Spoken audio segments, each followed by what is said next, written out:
he's so good. I was like, yeah, of course you give him a 12-year deal.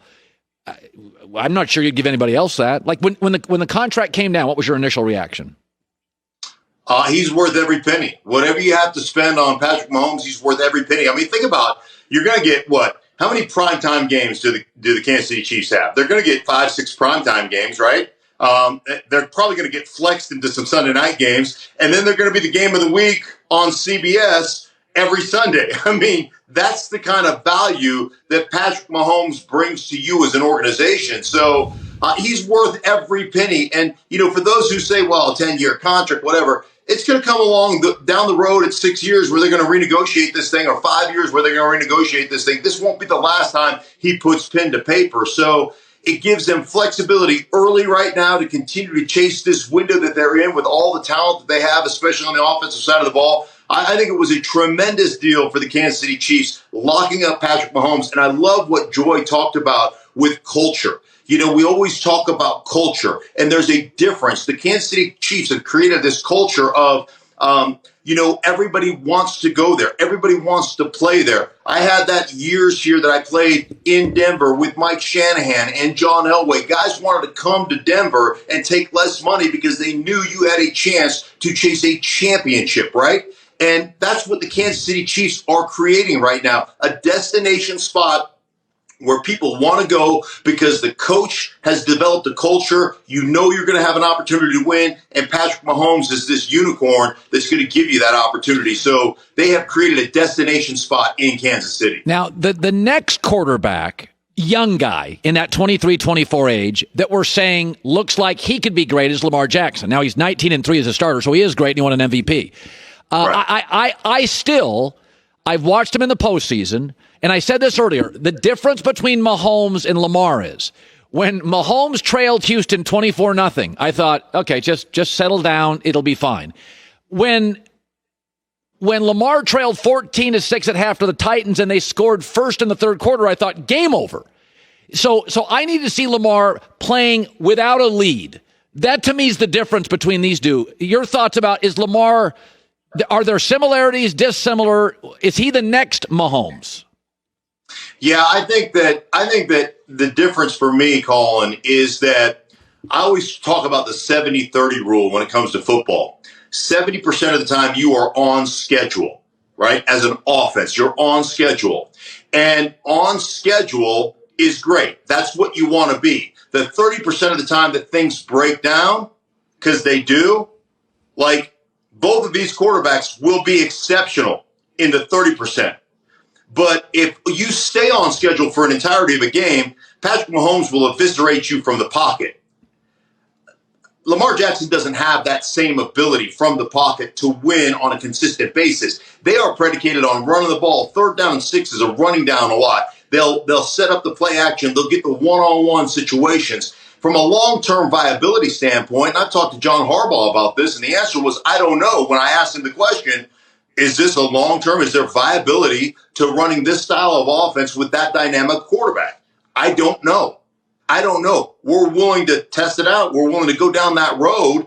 And ultimately, you look at Lamar Jackson, you could make an argument that he takes as many big shots as a pocket quarterback. But the problem is when you're running around, the places that those things come from, and you're not afforded the protection of the pocket, I just don't know that there's long-term viability there. So I'm 100% with you. When you're on schedule and you're running your offense and you've got a 14-point lead, the Baltimore Ravens are a 10-point lead. A 10-point lead when you're in Baltimore feels like a 21-point lead because of the way they play complementary football. So, if you have that going for you, they're unbeatable.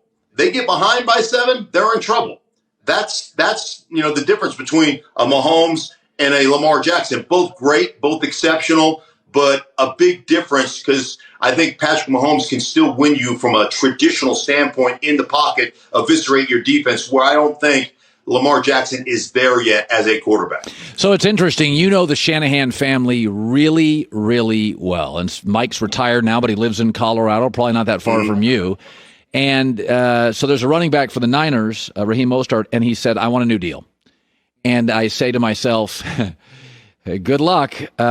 What is it about the Shanahans and their offensive system that just creates 1,000-yard rushers. Right. This is what they do.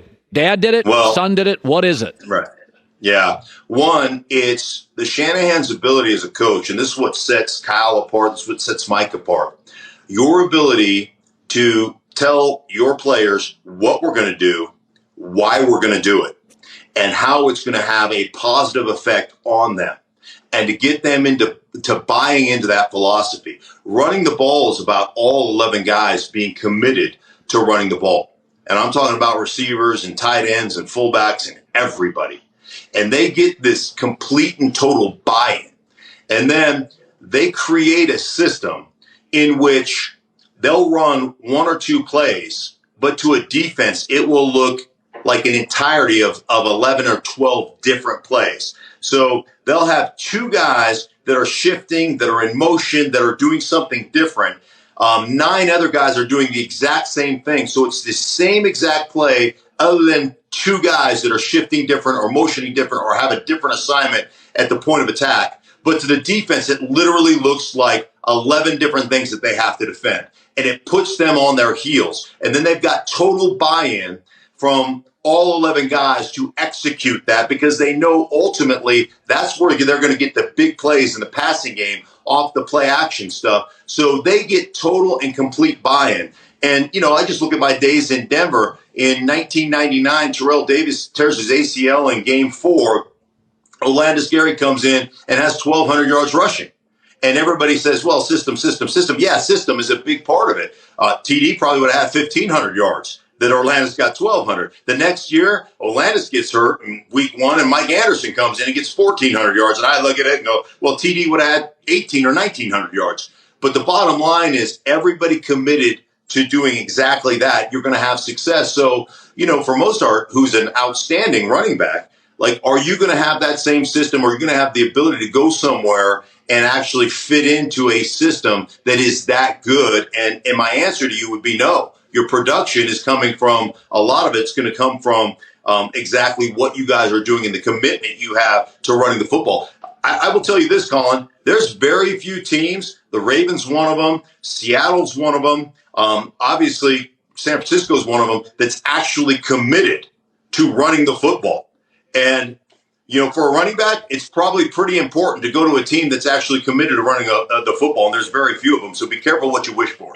About a minute and a half left. I think Drew Lock is the next young quarterback to pop in year 2. You live in Denver, you do a morning show.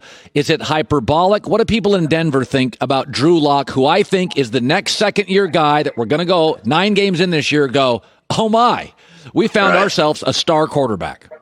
I think he's got that potential. I don't think it'll be this year. I think it'll be the following year, because you have to look at the second year that he's played in 5 games, but he's in year 2 in the NFL. This will be his second coordinator in the NFL. He had 4 coordinators while he was at Missouri. So this will be his 6th coordinator in the last 6 years. So there's a difference in system, learning that system. You're relying on a lot of young talent that you drafted. Right? That's what you want with Jerry Jeudy and KJ Hamler and some of the young talent that you went out and drafted.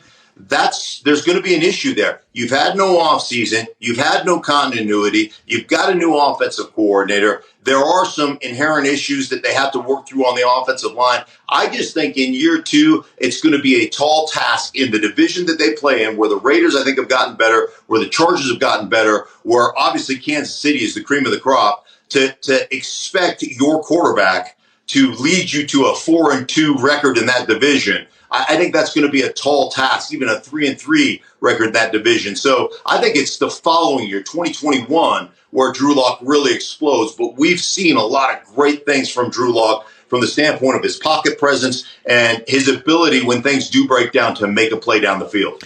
Good seeing you. 12 years, 3 rings. Mark Schlereth in a beautiful study with lots of expensive wood. Lots of helmets over here and stuff. Look at that. Yeah, nice. Awesome. Very nice. Impressive. Yeah. Thank you, Mark. Hi, everybody. Thanks for watching. Subscribe here to get the latest from the show. Also, be sure to check out more of the best clips from The Herd, or go watch a few segments from other shows on FS1.